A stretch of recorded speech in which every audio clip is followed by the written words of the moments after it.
Alors aujourd'hui les amis, je vous propose de se transformer en démon. C'est un personnage que je n'avais pas encore fait sur ma chaîne, donc cette année je me suis dit pourquoi pas. En plus il y a vraiment plein de possibilités différentes de détournement pour ce maquillage, donc je vous propose ma version aujourd'hui.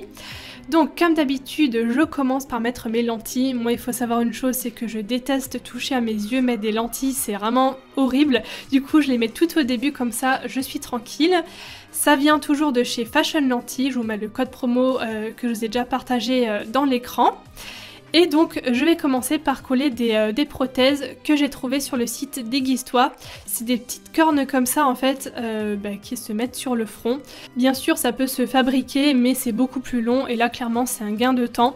Donc je viens les coller. Avant ça je passe un petit peu de vaseline sur tous les petits poils, même les mini poils qu'on voit pas forcément à l'œil nu, près des racines, tout ça, la queue des sourcils aussi. Parce que si la colle va un peu dessus, ça évite une épilation.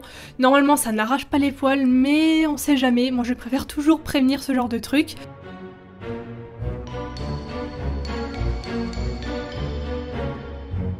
Ensuite je prends ma Spirit Gum, donc qui est une colle faite spécialement pour le visage.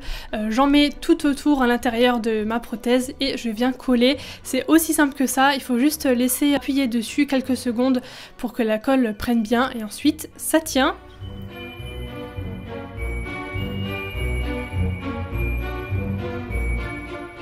Je viens faire maintenant mon mélange magique, c'est-à-dire de la farine avec du latex liquide. C'est tout simplement une technique pour épaissir la consistance parce que le latex est assez liquide et le fait d'ajouter un peu de farine, il faut vraiment y aller mollo par contre parce que ça va très très vite. Ça épaissit comme vous pouvez voir la matière et ça se travaille beaucoup mieux je trouve. Donc là en fait j'utilise ça pour combler un petit peu les trous et lisser les bords de mes prothèses parce que sinon ça se voit trop en fait que c'est pas des vraies cornes entre guillemets, hein. Le but c'est que ça se fonde à ma vraie peau. Du coup je mets ça sur les bordures et ça va venir lisser le tout.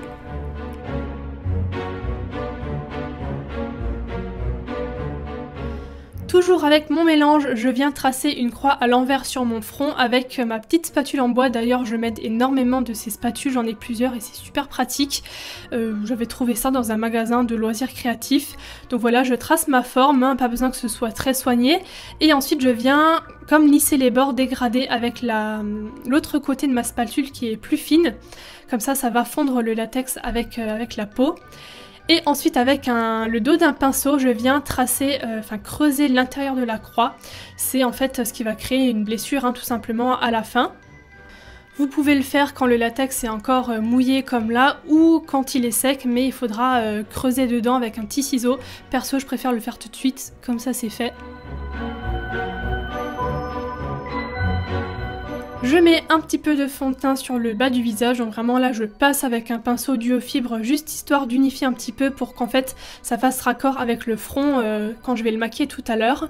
Je passe aux yeux, donc là vraiment pas besoin de s'appliquer, je mets du noir, j'y vais avec un pinceau estompeur directement parce qu'il faut vraiment avoir un rendu limite sale qui fasse un peu négligé, enfin voilà, vraiment je me suis pas appliquée là-dessus.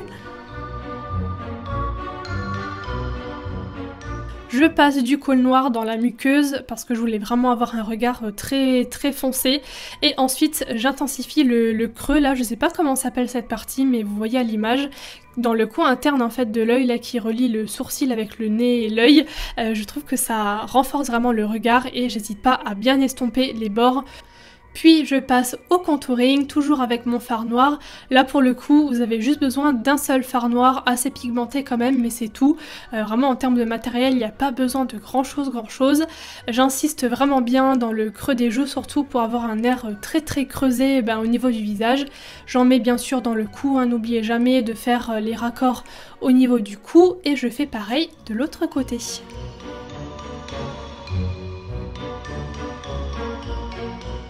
Je passe aux sourcils maintenant, donc moi je prends cette pâte noire de chez Make Up For Ever, c'est une sorte de liner, donc vous pouvez prendre un liner tout à fait classique pour passer sur mes sourcils et en fait j'accentue bien la tête tout devant de telle sorte à faire limite des épis de poils comme ça pour donner un air fâché, hein, voilà.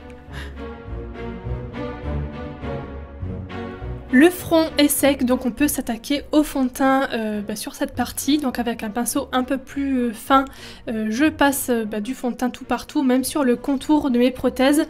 Je ne savais pas en fait quelle couleur de teint j'allais me faire et finalement je trouvais que c'était un peu trop gris. Du coup j'ai passé un tout petit peu de fond de teint sur les contours, un peu totalement maquillé dessus.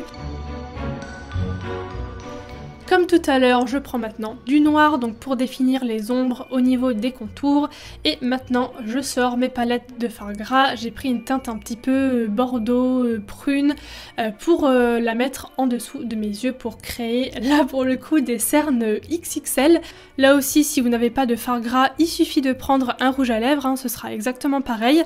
D'une teinte qui se rapproche de la mienne, un petit peu prune comme ça. J'en rajoute aussi en bas au coin de la bouche, enfin autour de la bouche. Je trouvais que ça manquait un petit peu de couleur à ce niveau-là. Ensuite, je prends cette teinte un petit peu violette grise avec un tout petit pinceau liner. Là, prenez le pinceau le plus fin que vous avez et je trace des veines. J'avais vraiment envie de faire un démon avec les veines apparentes et du coup, voilà, c'est tout simple, hein. Il faut dessiner des petits fils comme ça, un petit peu tremblants. C'est vraiment pas compliqué, ça prend juste un peu de temps, mais au niveau de la difficulté, c'est vraiment pas un maquillage difficile à faire. Faut juste prendre son temps, voilà.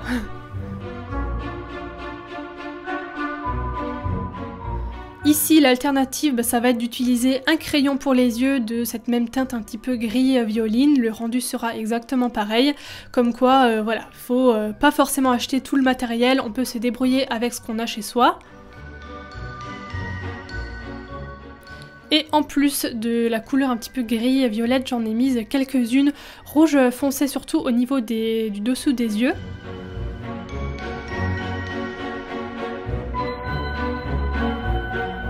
Et une fois que c'est fait, je passe avec mon pinceau noir qui était encore un petit peu sale pour rajouter des ombres au niveau du bas du visage. Je trouvais que comparé au haut du visage, ça manquait un petit peu de partie un petit peu noire.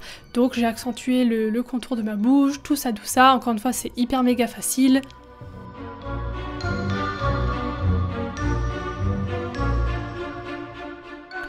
Je mets maintenant du noir sur les lèvres, donc moi j'ai pris mon fard gras de façon encore une fois pas très précise, hein, je l'ai fait avec un pinceau. C'est cool les maquillages d'Halloween parce qu'on n'a pas besoin de s'appliquer en fait, donc ça c'est vraiment chouette. Ensuite je tapote le contour avec mes doigts pour donner cet effet un petit peu, je sais pas trop comment vous expliquer, mais vous avez vu à l'image. Avec mon fard gras rouge maintenant, je suis venue en rajouter en dessous de mes yeux, comme un petit peu des sortes de larmes de sang, hein, on va dire, je sais pas. Je trouvais que ça faisait chouette de rajouter du rouge à ce niveau-là.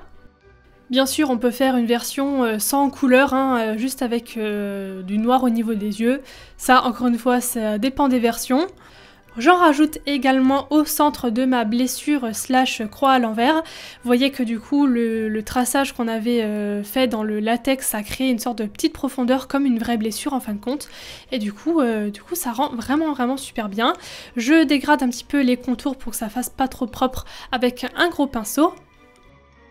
Et je termine comme d'habitude avec la touche de faux sang. Donc moi je prends du faux sang un peu épais parce que comme ça coule pas. C'est vrai que le sang liquide c'est un petit peu, voilà, si ça coule ça rend pas pareil.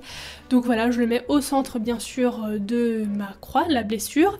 Et j'en mets aussi avec ma petite éponge magique là que j'utilise à chaque fois. Je sais pas comment s'appelle cette éponge, mais voilà, ça se trouve pas cher du tout sur Amazon. Je vous mettrai les liens. Voilà, j'en mets un petit peu sous les yeux, pas trop, j'avais pas envie que ça fasse trop ensanglanté, mais juste en petite touche, ça rend super bien. Et voilà du coup pour ce make-up de démon. J'espère que ça vous plaît. Je trouve que ça change par rapport au maquillage que j'ai pu faire les autres fois. On peut vraiment le varier, on n'est pas obligé de mettre des cornes, on n'est pas obligé de mettre une croix à ce niveau-là. Il y en a qui font des croix au niveau des joues. Enfin bref, vraiment il y a 10 000 possibilités. Donc j'espère que ça pourra vous donner des idées. Je vous donne rendez-vous samedi les amis pour le tout dernier maquillage de cette année. J'ai changé en plus d'avis au dernier moment pour le faire et au final j'ai fait quelque chose que vous m'avez beaucoup réclamé, mais en changeant un petit peu la version, enfin voilà, en faisant ma version à moi, donc j'espère vraiment que ça vous plaira. En attendant, n'oubliez pas de liker cette vidéo, ce make-up si jamais ça vous a plu, ça m'encourage, ça fait toujours plaisir, et vous abonner à ma chaîne si mes vidéos vous plaisent. Je vous fais plein de gros bisous, et je vous dis à samedi.